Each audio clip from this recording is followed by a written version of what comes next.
Assalamualaikum warahmatullahi wabarakatuh. Alhamdulillah rabbil alamin. Wassalatu wassalamu ala asyrafil anbiya'i wal mursalin wa ala alihi wa ashabihi ajma'in, amma ba'd. Faqala Allah ta'ala fil Qur'anil Karim wa huwa asdaqul qailin. A'udzu billahi minasy syaithanir rajim. Bismillahirrahmanirrahim. Wa qul ja'al haqqu wa zahaqal batil innal batila kana zahuqa. Wa qala Nabi sallallahu alaihi wasallam fil hadits la yu'minu ahadukum hatta yuhibbu li akhihi ma yuhibba li nafsihi. Sadaqallahul azim wa sadaqan nabiyyul karim. Yang kami hormati Bapak Dr. Abdul Syukur selaku dosen pembimbing kami, yakni di mata kuliah Filsafat Islam. Mudah-mudahan dengan adanya presentasi kami dengan seadanya seperti ini dapat memberikan wawasan yang baik untuk kawan-kawan semua, terutama bagi kawan-kawan yang seperjuangan dengan kami. Kemudian selebihnya untuk kita semua, ada baiknya kita gunakan. Nanti yang kekurangan, kemudian kejanggalan, ini nanti kita buang jauh-jauh. Kalaupun tidak bisa kita buang jauh-jauh, balikan lagi kepada kami sendiri supaya kami bisa membenahi diri dari sini ke depan, berusaha untuk menjadi yang lebih baik lagi. Baik, alhamdulillah. Mohon maaf sebelumnya, kami di sini akan sedikit memperkenalkan diri. Nama saya Azwar Sani. Saya dari jurusan Usuluddin dan Dakwah, kemudian di Prodi Ilmu Al-Quran dan Tafsir. Saya semester 4. Baik, tanpa kami memperpanjang banyak mukadimah ya, di sini kami akan sedikit mempresentasikan hasil review pembahasan mata kuliah kami, yakni mata kuliah Filsafat Islam, yakni judul kami adalah Filsafat Muhammad Iqbal. Berbicara masalah Filsafat Muhammad Iqbal, di sini kita akan sedikit mengupas tentang biografi daripada Muhammad Iqbal. Muhammad Iqbal dikenal juga sebagai Allama Iqbal. Beliau adalah seorang penyair, kemudian juga beliau adalah seorang politisi, kemudian beliau juga adalah seorang filsuf besar pada abad ke-20. Ia dianggap sebagai salah satu tokoh paling penting dalam sastra Urdu. Dengan karya-karya sastra beliau baik dalam bahasa Urdu maupun bahasa Persia. Muhammad Iqbal lahir pada tanggal 9 November 1877. Beliau lahir di negara Pakistan. Kemudian beliau meninggal pada tanggal 21 April 1938, yakni juga sama di negara yang sama, yakni di negara Pakistan. Beralih kita kepada pemikiran filsafat Muhammad Iqbal. Yang pertama, pemikiran filsafat Muhammad Iqbal adalah metafisika. Dalam pemikiran filsafat, Muhammad Iqbal mengumandangkan misi, kekuatan, dan kekuasaan Tuhan. Selain itu, beliau juga menyatakan bahwasanya pusat dan landasan organisasi kehidupan manusia adalah ego yang dimaknai sebagai seluruh cakupan pemikiran. Kemudian, kesadaran tentang kehidupan. Beliau juga senantiasa bergerak dinamis untuk menuju kesempurnaan dengan cara mendekatkan diri pada ego mutlak Tuhan. Karena itu, kehidupan manusia dalam keegoannya adalah perjuangan terus-menerus untuk menaklukkan rintangan dan halangan demi tergapainya ego yang tertinggi. Dalam hal ini, karena rintangan yang terbesar adalah benda ataupun alam, maka manusia harus menumbuhkan instrumen-instrumen tertentu dalam dirinya, seperti daya indera contohnya, kemudian daya nalar dan daya-daya yang lainnya agar dapat mengatasi penghalang-penghalang tersebut. Selain itu juga, manusia juga harus terus-menerus menciptakan hasrat. Kemudian setelah menciptakan hasrat, manusia juga harus menciptakan cita-cita dalam kilatan yang berbentuk cinta. Keberanian dan kreativitas yang merupakan esensi dari keteguhan pribadi. Seni dan keindahan tidak lain adalah bentuk dari ekspresi kehendak, hasrat dan cinta ego dalam mencapai ego tertinggi tersebut. Menyatukan diri dengan Tuhan, tetapi ego kreasi dalam diri terkikis habis.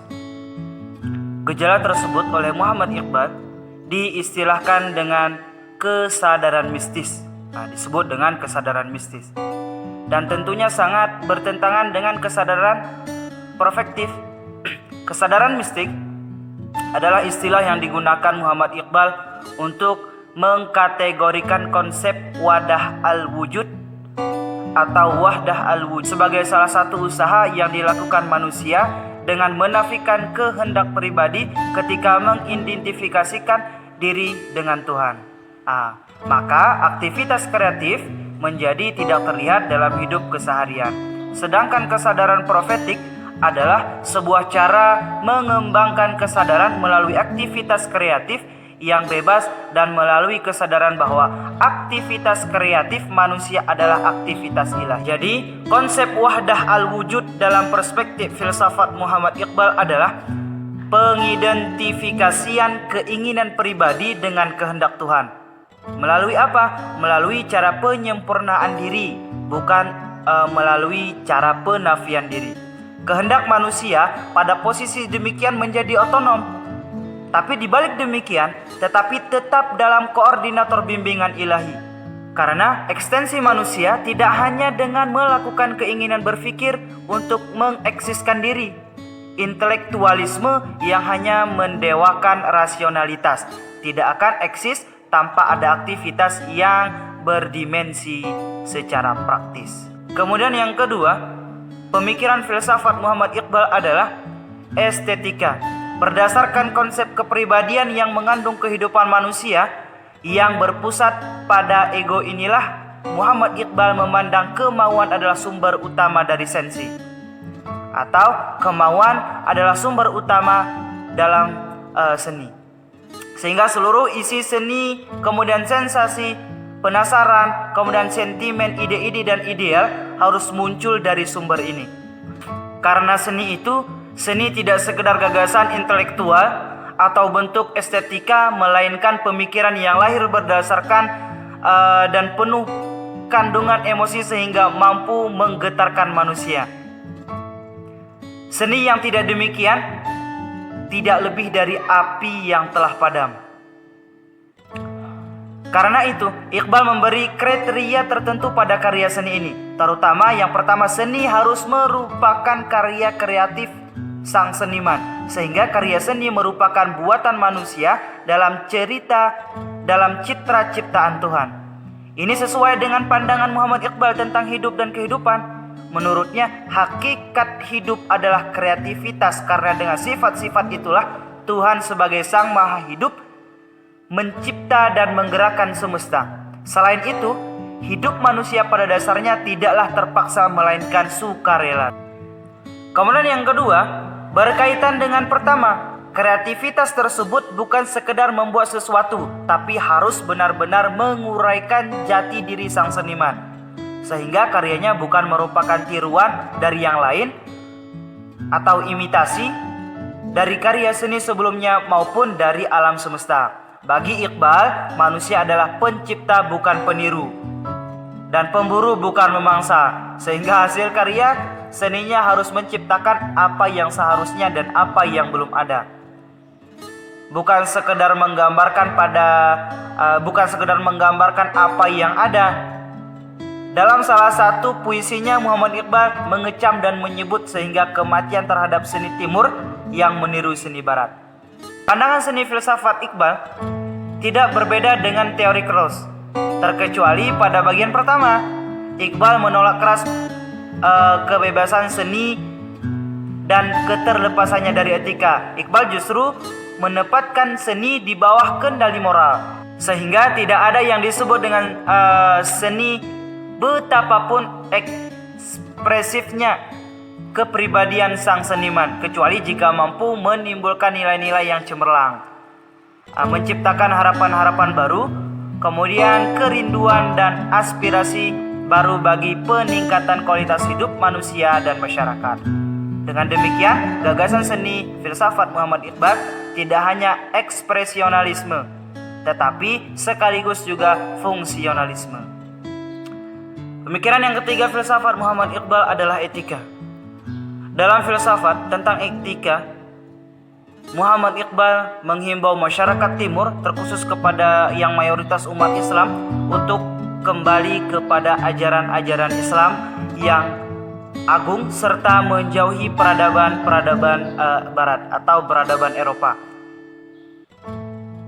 Iqbal memandang bahwasanya sebab kemunduran umat Islam adalah kecenderungan yang membabi buta terhadap kebudayaan-kebudayaan barat yang telah membunuh karakter-karakter mereka, yakni karakter umat Islam, dengan terus mengadopsi budaya-budaya yang terlahir dari bangsa barat. Beliau berkata, akan tetapi terpulanglah kepada kalian dan peradaban tanpa agama yang menghadapi pertarungan yang berkepanjangan dengan al-haq. Sesungguhnya malapetaka ini telah menghasilkan bencana yang besar kepada dunia, seperti kembalinya Lata dan Al-Uzza atau yang disebut dengan berhala ke tanah haram Makkah, di mana hati manusia menjadi buta dengan sihirnya dan jiwa menjadi mati. Ia telah memadamkan cahaya hati atau menghilangkan hati dari pemiliknya. Begitulah yang dikatakan oleh Muhammad Iqbal. Ia juga telah mengubah siang yang terang benderang dengan meninggalkan insan tanpa roh dan tanpa nilai apa-apa lagi. Walaupun ilmu pengetahuan berkembang dan perusahaan maju di Eropa, namun lautan kegelapan memenuhi kehidupan mereka. Sesungguhnya ilmu pengetahuan, hikmah politik dan pemerintah yang berjalan di Eropa tidak lebih dari ketandusan dan kekeringan. Perkembangan itu telah mengorbankan darah rakyat yang jauh sekali dari arti nilai kemanusiaan dan keadilan. Apa yang terjadi ialah kemungkaran, meminum arak dan kemiskinan terbentang luas di negeri mereka. Inilah akibat yang menimpa umat manusia yang tidak tunduk kepada undang-undang samawi ciptaan ilahi. Selanjutnya kata Muhammad Iqbal dalam filsafatnya mengenai etika, gerakan perkembangan ilmu pengetahuan dan rasionalis yang berlangsung di kalangan peradaban barat tidak hanya membawa bahaya bagi bangsa mereka sendiri. Perkembangan teknologi informasi di era modern telah membawa kerusakan ini merasuki negeri-negeri yang mayoritas semua memeluk agama Islam, yang merusak jiwanya dan yang merusak spiritual umat Islam. Bagaimanapun, apa yang dikhawatirkan ialah memunculnya gejala kebekuan dan kelumpuhan di kalangan umat Islam itu sendiri. Mana contoh seperti lemahnya di dalam bidang menegakkan agama Islam, sholat, puasa dan lain seterusnya. Orang akan serta-merta untuk menentang apa yang telah diperintahkan oleh yang hak, kemudian pasti akan mengerjakan sesuatu yang berbentuk dengan kebatilan. Dalam penguasaan lebih lanjut, Muhammad Iqbal secara berani mengeluarkan pernyataan. Apa yang dipernyatakan oleh Muhammad Iqbal? Perkembangan Eropa itu sebenarnya tidak pernah memasuki hidupan kemasyarakatan dalam bentuk amali dan hidup. Apa yang mereka salongkan dan apa yang mereka gerakkan dengan konsep demokrasi hanyalah pembinasaan secara ilmiah. Tetapi apa yang sebenarnya adalah penimbunan kekayaan golongan hartawan di atas air mata golongan para fakir miskin. Justru bagi Iqbal, hanya Islam yang mampu menyelesaikan semua permasalahan manusia. Ini karena kaum muslimin memiliki pemikiran dan akidah yang kukuh dan sempurna, yang didasarkan atas petunjuk wahyu ilahi. Nanti tertara di dalam surat Al-Quran, surat yang ketiga ayat 110. Di sana telah dijelaskan tentang apa yang telah dikatakan oleh Muhammad Iqbal. Pemikiran dan gagasan yang kukuh ini dapat menjadi solusi pada problem kehidupan karena mempunyai kekuatan sama ada dari segi rohani maupun dari segi jasmani. Adapun peraturan ciptaan manusia telah gagal mengumpulkan gagasan penyelesaian dan mengangkut derajat kemanusiaan karena ia bersifat lemah atau sesuatu yang bersifat sementara. Dunia yang selama ini ditafsirkan dari pendekatan materialisme adalah dunia yang buta ataupun bisa disebut dengan dunia yang kosong. Apa yang bergerak selama ini adalah gerakan tanpa nilai dan tanpa memiliki apapun tujuan. Berbeda sekali dengan pendekatan Al-Quran terhadap kejadian Islam. di mana dunia alam menurut ajaran Islam adalah berdasarkan pada kebenaran dan keadilan.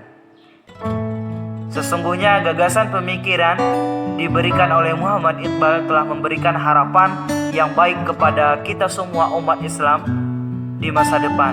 Bagaimanapun, apa yang diragukan hanyalah sejauh manakah pelaksanaan Islam dalam kehidupan masyarakatnya pada waktu ini.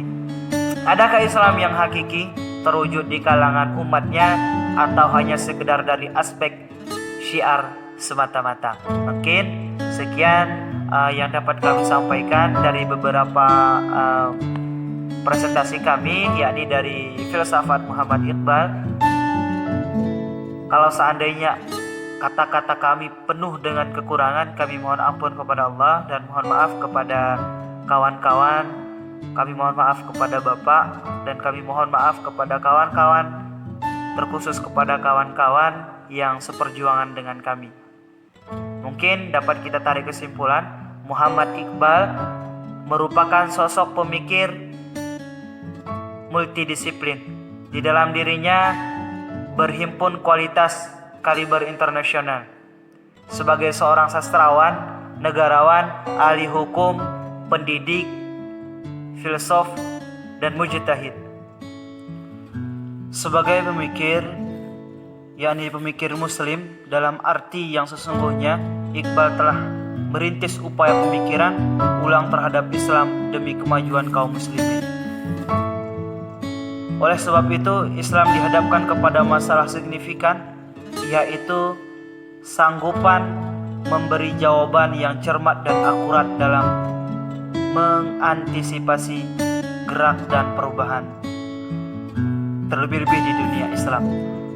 Iqbal tidaklah menetapkan suatu pandangan praktis dalam filsafatnya, namun ia berusaha mengugah cara pandang kaum muslimin yang selama ini terjebak dalam cara pandang yang statis dalam memandang dunia. Namun, karena kehidupan manusia yang cenderung dinamis malah menjadikan umat Islam menjadi pembebek terhadap bangsa barat dengan menanggalkan baju keislaman mereka. Dari sinilah Muhammad Iqbal merekonstruksi paradigma kaum muslimin agar mampu hidup dalam dinamika kehidupan yang moral ataupun dinamika kehidupan yang normal, namun tetap dalam koridor sebagai orang muslim yang mengabdi kepada Tuhannya. Mungkin sekian dari kami. Mohon maaf atas segala kekurangan. Hadanallahu wa iyyakum ajma'in. Assalamualaikum warahmatullahi wabarakatuh.